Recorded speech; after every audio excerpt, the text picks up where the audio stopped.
The crew worldwide, from Cali to Twitter, real hardcore fans, boxing ass niggas, consistency cops, police the views, we'll pull up receipts for any debate you choose. Shout outs to Kownacki for the dope production. Ring gang stay with the best discussions. Ring gang radio. So we do have an actual box card this coming weekend too. Now, this card is probably a perfect example of what we call a showcase card. You know, basically your WWF superstars type of card. Well, the exception of one fight, of course.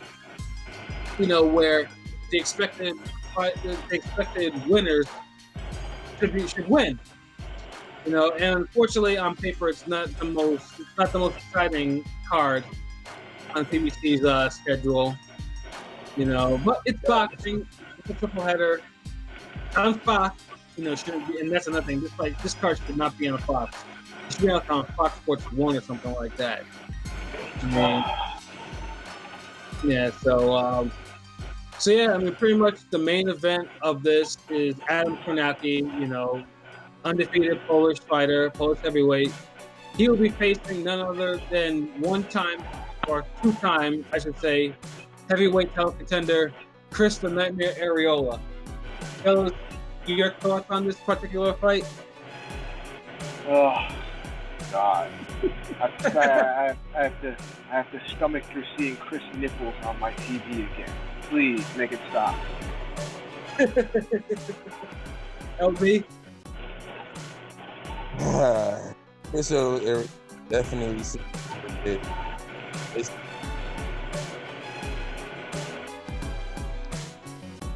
it really is. It's his fight to lose. It's his fight to fuck up. The real fight, I know, you know, if you was gonna make a gimme fight with Chris Arreola, the only one that would be suitable as a gimme fight would be, you know, Andy Ruiz. Exactly. We all know why, you know, and I wouldn't mind that type of gimme fight, but other than that, Kownacki is basically Arreola 2.0, fast punching combination, got power, got boxing skills, got lack of fitness, got, you know, candy eat, all that other shit. You know, it basically it's the little weight thing going on where it's okay to be big in the ring and not be in the proper condition, which absolutely makes my blood boil. If you want to piss me off, you know, boxers who consistently don't come into the ring in good condition, that will do it. I can't stand that. I can't stand people who can't discipline themselves to say I'm full. You know, saying I can't. You know, it just aggravates the hell out of me. And yes, it's heavyweight. I understand that, but even heavyweights have to work out. You know. I was literally just gonna say it's heavyweight. What do you expect? Right. I mean, you ain't gotta be fucking prime Ken Norton, but damn. It almost reminds me. I don't know. It almost reminds me of like it still to this day never makes me like not laugh when fucking Stavern made the excuse of he lost to Wilder because he was dehydrated. Like, nigga, you're a heavyweight. How the fuck are you dehydrated? Yeah, I don't know what Stavern was thinking. And then don't even look dehydrated either. Like you look how you normally look, and then you fought as listly as you always fight. Like. And the worst thing was too that Wilder failed to knock him out, which makes Wilder look bad for not knocking out a dehydrated fighter. Yeah, although that was his first step up opponent, so I kind of, you know, if he would have went 12 rounds with him in the rematch, we would have had problems, dude. So I'm glad he did knock him out the second time. I think we could all agree on that. Yeah. That's like if Crawford fought Gamboa now and that shit went 12 rounds.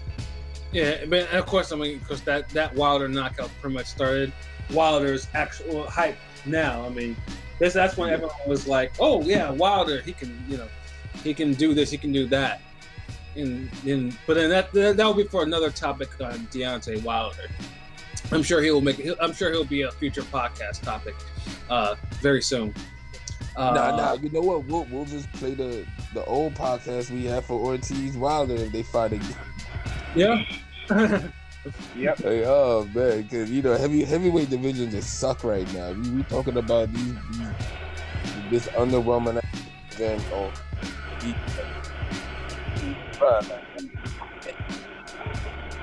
Never. But they really mailed it in this year. Yeah, no. Heavyweight is it's an eyesore this year. It's an eyesore, and it has not. And we're more than halfway throughout the year. I mean, with the exception, of course, there's the major upset. Heavyweight has just been blah. That's just the best way to put it. It's just been blah. And that upset, it hurt boxing, man. It hurt the heavyweight division because it took a lot of eyes off to the division. Because now we're like, okay, they gotta fight again, and then what? Then Fury and Wilder are not really helping. Yeah, they both look good in their last fight, but against who? You know what I mean? So right. Then you got Dylan White. He fucked up. So it's like, what literally is really on point this year. It's like just so underwhelming. It's so bad that we're getting like fucking rematches off of like one round. Like, why are we like this Ortiz? Like, basically the basis of Ortiz Wilder rematch is justification is Ortiz hurt Wilder in one round and almost came close to stopping him. So we're gonna run it back just off of that one round. Like, what the? The round where they let Wilder recover and have extra time. Yeah. Also, maybe if y'all officiate the fight the correct way, you'll get that Ortiz victory y'all want so bad. Like, I mean, what these niggas want us to do? Oh man. Yeah. It's just heavyweight's just been a disappointment. The heavyweights are splintered. I mean, right now the only real heavyweight fight that's of interest is basically if Joshua can come back from his loss against Ruiz, which will probably be later this year. But until then, we see Adam Kownacki versus Arreola. Arreola, who has seen better days, who is horribly past his prime, and this is basically your typical WWE superstar versus jobber match, where we expect Arreola to lay down and for the 1, 2, 3, 4, 5, 6, 7, 9, 10. I think he'll get stopped, but I'm thinking this fight probably last about 6 or 7 rounds. It should. It'd be great if Arreola turns back the hands of time and found his underrated boxing skills and actually boxes him up and blast him out a little bit. Yeah, I'd be like, oh shit, like I'd really be hyped, but I don't see that happening. And if it does, it's a rare chance of it happening. So I was honestly never really a big Arreola fan, even back in the day. I don't know, it just never clicked with me. But even if you turn back the hand of time, I don't know. But we'll see what happens. I just don't want to see him be a punching bag anymore because it's gotten to that point. He's just a big punching bag.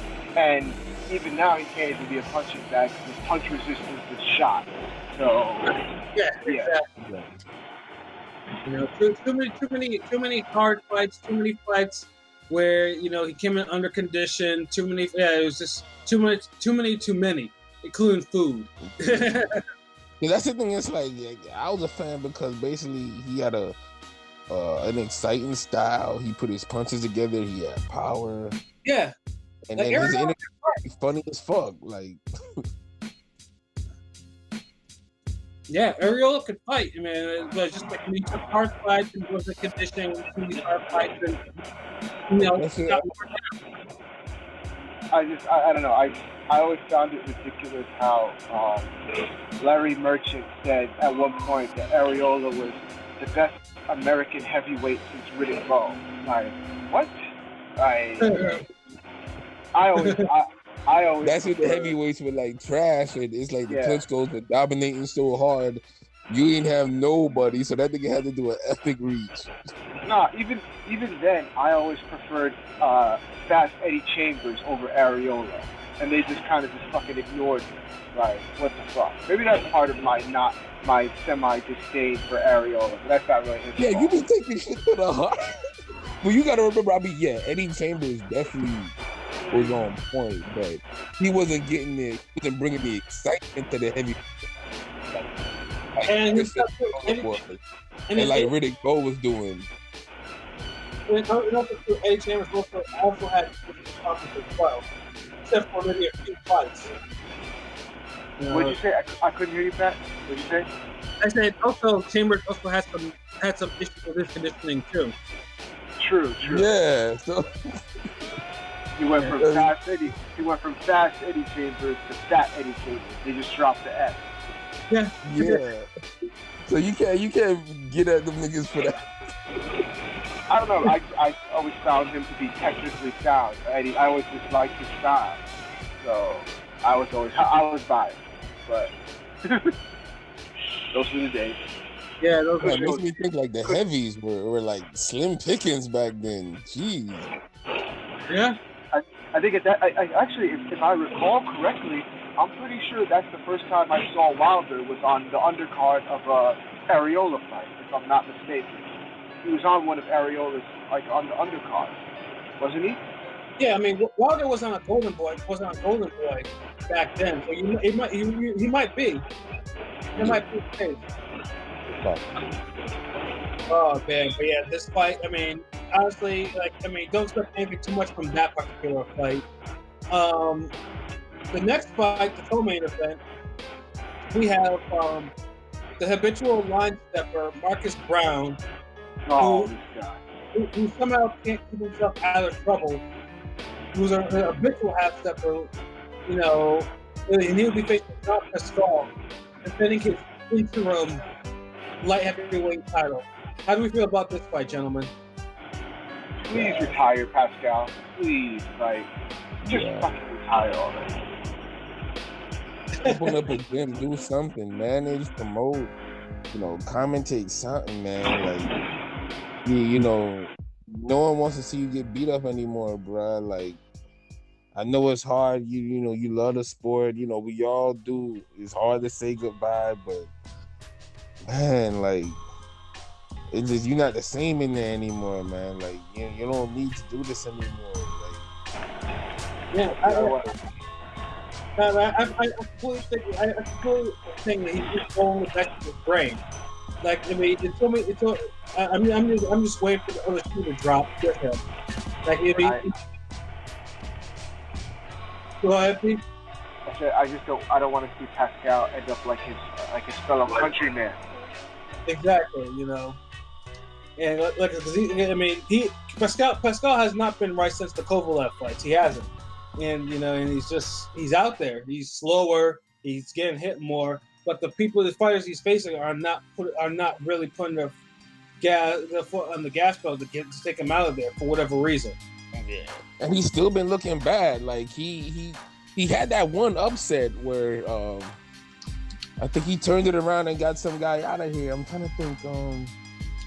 That Arab, like last year. You talk about that Arab cat? Yeah. Because he was supposed to be the opponent for that guy. Like, he was supposed to lose that fight. So, yeah, he could have really, went out on a high note. Like, yeah. Why he doing this? Because Marcus Brown, he's no joke. Like, he punches, he's fast. He's all wrong for a guy like Pascal or anybody at this stage in their career. If they got a similar stage to Pascal. He's also pretty hot and cold too. Brown. Yeah, I mean he was done. Brown has his moments. I think that he should be able to take out Pascal. Unfortunately, that's what.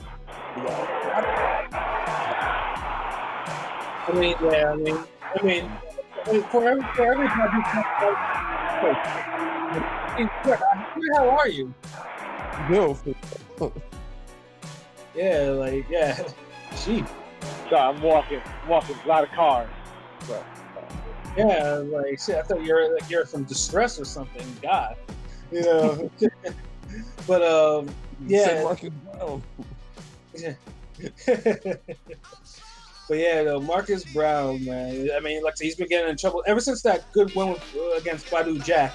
You know, and it was a really good, clean, solid win. Well, I wouldn't say clean because, you know, the cut was not caused by that cut was anything but clean. Yeah, exactly. You know, and it still gives me the shivers when I look at that picture. That's what it was, though. Yeah. Oh man, but yeah, no Brown. Yeah, get rid of that. If not get rid of Pascal, I'm talking about really discourage and take him apart.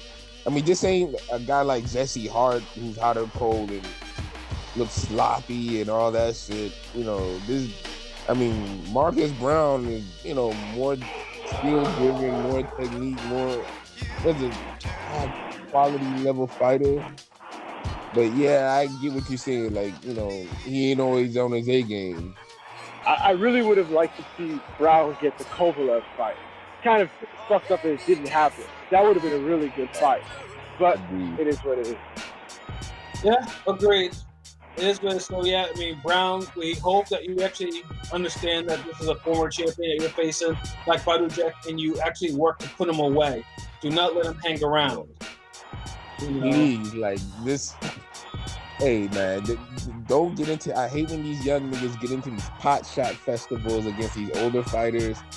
Once you see the pot shots are working, you know what I'm saying, you don't walk them into some shots, and he's visibly hurt, and you know he can't do nothing to you. Just put some combinations together and get him out of there. I honestly think that it's a respect thing, and some of these guys, like I do genuinely think they're just trying to carry these old guys and not like fucking just put them out of their misery. Like, I hate that shit because you doing more damage over the long run. Like, I'd rather you just beat the guy up, get him out of there 3 or 4 rounds, than to just bludgeon him for 12 rounds and just do it on some methodically, piece by piece. Take my time and okay, I won't go too hard right now. I gotta make sure I can beat him up in the 8th round too. Like, what the fuck? I mean, I get it, but you're right. It's not a good look. But I can see why some of them think it's a good look because it looks like you're dominating a guy that's had a very good career over a long period of time. So it's like, oh, I dominated this former very good fighter. Like, but it's the reverse effect to me because I'm like, if I look at the stage of the guy you're in, the career he's in. And if he's one of those guys who's never been stopped before and you still dominate him, I'm like, okay. But if he's one of those guys who's never been stopped and you get him out of there or you stop him again, then that's what you're supposed to do. You got to do something different. Like, you know, going 12 rounds with Alfredo Angulo right now, you're not doing him any fucking favors. or the viewers. Yeah, it reminded me of that. I mean, when I always think about that, I always think about when Canelo fought an old ass Shane Mosley, and I'm like, man, like he has him right there. Why did he not like fucking stop him? Like, because Shane was he was there for like the taking, and he fucking didn't put his foot on the gas and just put the finishing touches to it. He let him linger. Because he couldn't. Canelo gave Mosley a severe beating, but he lacked the stamina to actually put himself in second gear. That's the reason why he didn't stop him. and he actually let Mosley come back at times late in the fight, like and throw his punches back. Like, there's no way he should have let Mosley even stay around that long. So that was the thing. You say, he doesn't have the stamina to get in second gear. It's like it almost seemed like he didn't even attempt to get out of first gear. Like he just lingered. He's still in first gear. Like, has he ever gotten out of second gear in his career? Like, in fights? That's what I know of. You know what I'm saying? I mean, I suppose. Second gear don't exist to these niggas, man. Like, come on. Like, everybody can't be Hurd. Yeah, Hurd is, I mean, fighters like that, I mean, they're built that way. mostly for different reasons. Penelope Cruz is is a little bit more skilled than Herd. So, you get what you get. For the young second, so far, the last couple of years, it's been looking like the old fighters or the out of shape niggas been having the second wins and looking better. Yeah, actually, you're kind of right there. I mean, Golovkin's second win in the Canelo rematch. Mm-hmm. Shit, fucking Fury even coming back remotely from the knockdown. Right, exactly. From Wilder. Then shit, you just had Thurman and Pacquiao. Thurman ain't really have that second gear. Like, he let a nigga 10 years younger, older than him out punch him. So I mean, I don't know, there's something in the water going on. I mean, I know we got the same Florida water, but he's central. I'm South Florida. You got that Tampa water. That Tampa water might not be the same as that Lauderdale water. Like Lauderdale water. But I don't know, man. Like niggas can't. I don't know. It's like niggas can't dig as deep as they used to, or something. Right, and that's what we want to see in this fight. Like we don't want. I mean, Brown has not wasted time on lesser opponents. Should make an impact. Like you beat Badu Jack. That was a great win. Do something else. Do the same thing with Pascal. Get him out of there quickly and efficiently, and keep your buzz going. Exactly, and above all, stay out of the fucking trouble. Stop hitting these women. Women are not supposed to be hit. Marcus Brown, you gotta stop. I knew you were gonna say that. I was waiting for somebody to bring up the domestic violence thing. Especially if they're not posing no threat to you or harming your ass. Like, you gotta keep your emotions in check. Right, and it's real talk. That's what we're talking about. Shit's real, we talk about it. You know what I mean? Yeah. I'm not saying let them hit you if they waving a baseball bat at you and shit. That defend yourself, but damn. I'm surprised to hear that from you, Pat, Mr. Oh, you got to keep your women in check. Show them who's boss. See, I like to put a disclaimer out there that I don't advocate hitting women at all. No, he doesn't. I'm fucking with him. Let's say I'm a good, clean-cut Nigerian man. I don't do any of this stuff. It's fire. Yeah, Pat's not a scam.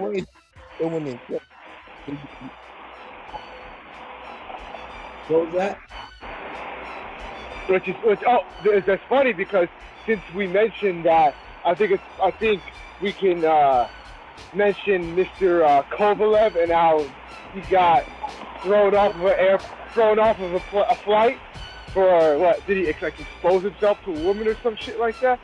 No, he threw money at her and he kissed her up a little bit. You know what I'm saying? Oh, okay, yeah. Okay. I was gonna say did something. I know he did something. I'm like, fucking God. These fighters are fucking crazy. You know what I'm saying? I can only imagine what he started saying or doing. What? You don't like this thing? You don't like my vodka in my breath? When it's up to you, then it's his money. Go ahead. Dude is a racist and he's a scumbag. Yeah. He was just kind of. No one recorded none of this happening. Wow. The world star niggas failed. Yeah. And I would love to see a drunk Kobe call woman like, this is shit. How he talks. Yeah. I've been getting mad because fucking people cape for Kovalev. Oh, he's not racist. Oh, I know he trains in Florida with a bunch of Dominicans and Cubans. He can't be racist. Shut the fuck up. Yeah, Kovalev is a derelict, man. Dude be he's just nothing. There's nothing about him. I mean, usually Russian fighters, typically a lot of Russian fighters, they get teased a lot for how they talk or whatever. This motherfucker does not get cheese. Like everyone, no matter if his command of the English language is not great, but asshole still comes across with him. Like he just sounds so disgusted. Like when he speaks, and whether it's in Russian or English, down at you, like he apocalypse with somebody. Like yeah, he's an interesting kind of guy. The only time I ever see him smile is when he's like making fun of somebody or like being happy because he fucking beat somebody up. Yeah. I think it's a bully. Yeah. Oh, Nelson Munsaz is Simpsons character Kovalev. Yeah. But I'm actually really looking forward to that Kovalev Yardy fight though. I'm really looking forward to that, honestly. Yeah, and we'll definitely be talking more about that particular fight in the next couple of weeks. And then one last final fight. Now, originally, we were supposed to get Andre Berto versus Miguel Cruz fight on there.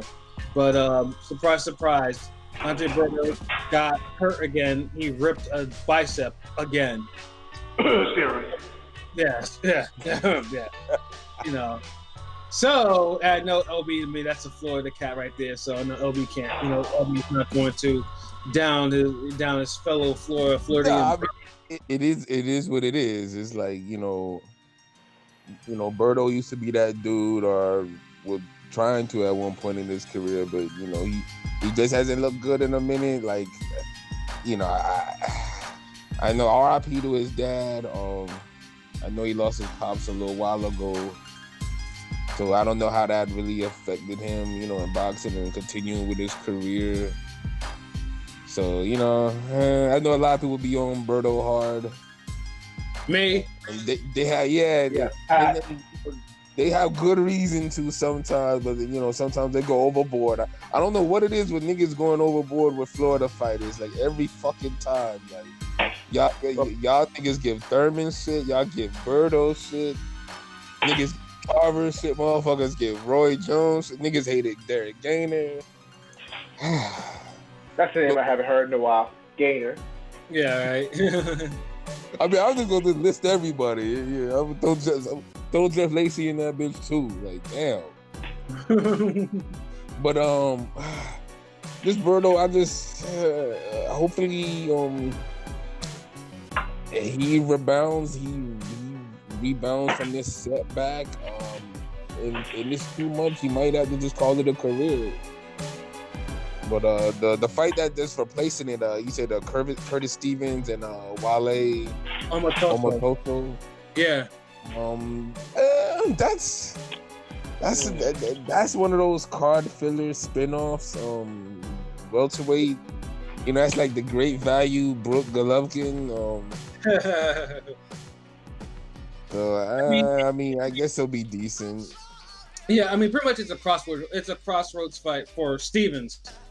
You know, Stevens, you know, as we all know, suffered some hellacious losses, particularly the one where Lemieux put him to sleep for about 20-something minutes, and he was carried out of the ring unconscious in front of his mother. God damn! You know, that was like, I mean, this shit, and then of course, you know, Lemieux in savage mode was like, you know, it was his birthday the next day, and he wished him happy birthday. I was like, that level of savage was just, that shocked even me, and I'm grizzled. I'm a grizzled veteran of savage behavior. Yeah, but we know I'm Eric Morales savage. Yeah, you know, it's not Mayoga savage, and that's a different level. But you know, it definitely, you know, Morales savage. You know, and then Stevens has just been doing whatever. So I think now he's making his final run, and he's dropped down from. I mean, he's fought like super middle, and now he's trying to make a run at 154 against Wale. Oh, so this is gonna be a 154 fight? Yeah. Oh wow, okay. And then against Wale Omotoso, who's been for what I know, just a welterweight. Yeah, he was. Yeah, and Wale Omotoso has not. I mean, he hasn't had a bad career per se. He just hasn't basically won a fight that'll give him that break that he needed. He's a tough guy. He's an incredibly tough guy. He got he got the short end of the stick in the Jesse Vargas fight. I feel he beat Vargas. Yeah, so did I. That was a close fight though, but I feel like if there was one fight that he truly deserved to get was Jesse Vargas. But I be damned if Jesse Vargas don't take wins from people like that. Like his whole career is filled with wins like that.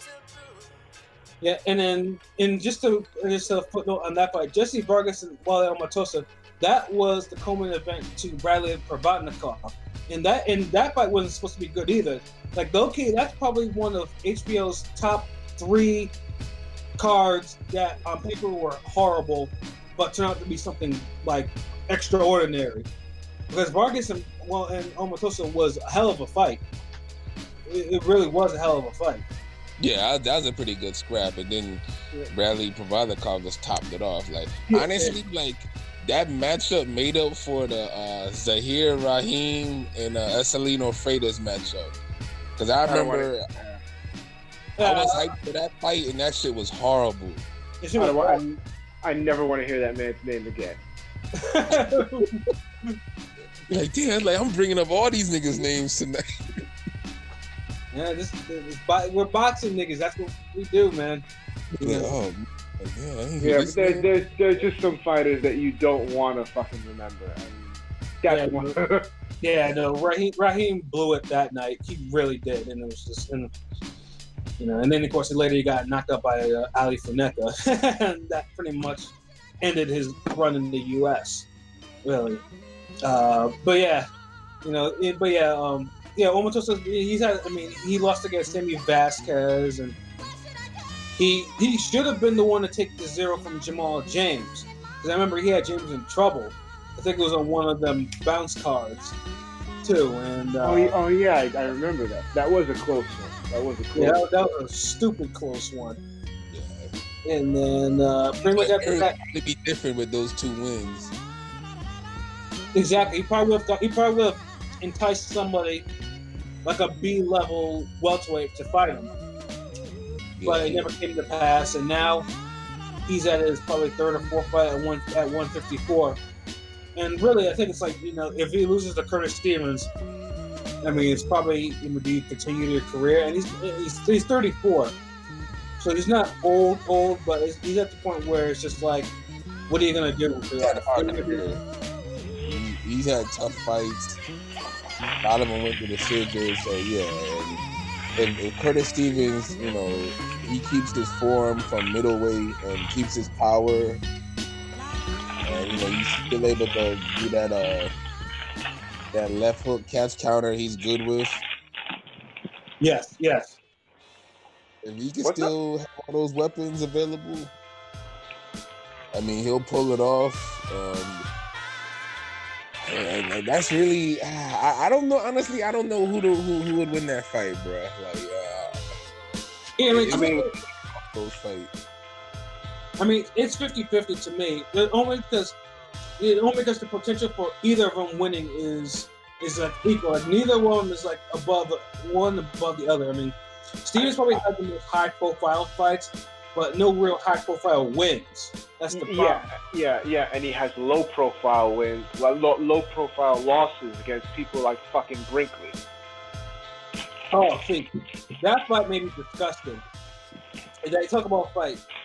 Like Jesse Brinkley should have. I don't understand how he won that fight, but how he won the fight that he did. Like Stevens, I think that was the day I stopped believing in Stevens, Curtis Stevens, as an he's actually gonna go anywhere. Like, and it was crazy too because Curtis Stevens had so much like hype back in the mid 2000s. Like, him and Jaden Codrington, they had. I don't know what they had. I don't know what went wrong with those two. I mean, they just went to their level, man. They went as far as they could. Like, I mean, if we be honest, Curtis Stevens, he's gotten himself a title shot. So, these two in New York were the chin checkers. You know what I'm saying? Like, these two were known these two were like stupid now, and it's the fact that Chin Checker is still active in 2019 when the other one is, I think, is a cop now because he's related to one of my homegirls. It's crazy to me that one of them is actually still active and still trying to make one more run to me. But yeah, Curtis Stevens had all this hype and he's like a lower grade Andre Berto without the title. I never saw the hype in Stevens. Yeah, he had power and stuff, but I don't know. It wasn't even the Brinkley fight that just disgusted me on it. It was just, I don't know. I never saw the hype in him. And then I think he was bringing off a lot of crazy knockouts early in his career, and right. But he had good promotion, and so a lot of that shit carried on to whenever he had these little runs. Like, y'all remember when he was on those NBC fights? Yep. He was knocking dudes out, brutalizing cats. So he knows how to keep his career going. I get it. Imitation. I get it, but sometimes I don't know. Sometimes those knockouts against like low-level guys sometimes they don't really do it for me. Like, I don't know. It just seemed like he had pop in his punches, but like his skills just weren't there. Like So you rather him win decisions against those lower-level guys? Oh no, of course not. But I think unfortunately sometimes that's how the hype begins. They knock out these lower-level guys, and then you realize that once they take it to the next level, it ain't the same. Yeah, I mean, with Stevens, you have to understand, this guy got boxed up by Ndam, and he didn't hurt Ndam once. And Ndam is a pretty easy fighter to hurt. Like he got almost washed on one card by Ndam. So that is just like... Yeah. Then remember the Torino Johnson fight? Yeah, he was losing that fight. Until I think probably once I realized, like, I completely given up on him, not seeing anything in him. Wasn't even the Brinkley fight. It was the Derek Findlay fight that really solidified that for me, that I just didn't see it in this guy. No, you weren't there live. It was a horrid fight, by the way. It was a horrible fight to watch. Like, niggas didn't do a damn thing in there. Like, because they were too roided up or something like that. But it was moving real well. That shit was awful too. Yeah, that was awful. The rail fight is the one that really got me. Like, good lord, like, nigga, like, what are you doing? Because I remember because I was getting braided that day, and I think I was watching the replay because it was the undercard of a Poly Malignaggi fight. Oh God. Yeah, so imagine Darrell Stevens stinking it out, and then Poly Malignaggi fighting Ngujo or one of those dudes at 140. I can't even remember, but because that was the Connecticut fight. That was the one where actually the Poly fight was actually more entertaining than the Darrell Stevens fight. I mean, that was the one where Paulie actually scored a knockdown. Yeah. That was a hard fight to get through. That Stevens Darrell. So yeah, they booed the fuck out of that fight. And Darrell was running around like he pitching the damn shutout of his life. Like, it took a while from both those cats to get my respect for a good minute. Right, yeah. That was a trash fight. Yeah. Oh man, yeah. Stevens has been around the block, man. So yeah, like one more time, see if he can do it. I mean, obviously, if Omotosho knocks him out, we're probably looking at the end of his career. Follow your fellow chin checker into retirement and go do something else. Seriously.